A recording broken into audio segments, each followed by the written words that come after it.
அன்னைக்கு காலையில் ஒரு 6 மணி இருக்கும். நானும் தூங்கிட்டு இருந்தேன். திடீர்னு பார்த்தா கனவுல ஈரானுக்கும் இஸ்ரேலுக்கும் சண்டைன்னு வருதுங்க. ஒன்னானே மிசைல் வர பறக்குது. சரி, ஓகே, நம்ம டாபிக்கு வருவோம். இப்போது இந்த ரெட் டாட்ஸ்லாம் இருக்குல்ல, அது எல்லாமே யூஎஸ்ஏவோட ஆர்மி பேஸ்டு கண்ட்ரோல், ஓகேவா? இதெல்லாம் கல்ஃப் கண்ட்ரியில் இருக்குது.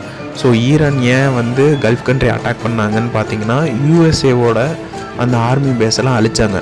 அதனால தான் மெயின் ரீசன். இந்த துபாய் யூஏஇ அந்த மாதிரி கண்ட்ரிலாம் போட்டு பொழந்தாங்க. நிறைய பேர்த்துக்கு டவுட் இருக்கும், ஈரானுக்கும் இஸ்ரேலுக்கும் தானே சண்டை, ஏன் கல்ஃப் கண்ட்ரிலாம் போட்டு பொழகிறாங்க அப்படிங்கிற பார்த்தீங்கன்னா இதுதான் ரீசன், ஓகேவா?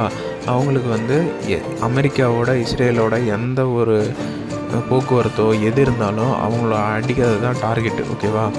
ஸோ தட் இதே மாதிரி வீடியோ தெரிஞ்சுக்க ஃபாலோ பண்ணிக்கோங்க. இதே மாதிரி மேப் ரிலேட்டட் கண்டென்ட் பார்க்க சப்ஸ்கிரைப் பண்ணிக்கோங்க. Bye guys.